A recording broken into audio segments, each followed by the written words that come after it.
नमस्तेऽस्तु महामाये श्रीपीठे सुरपूजिते शङ्खचक्र गदाहस्ते महालक्ष्मी नमोऽस्तुते।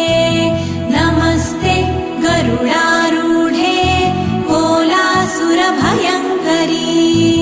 सर्वपाप हरे देवी महालक्ष्मी नमोऽस्तुते।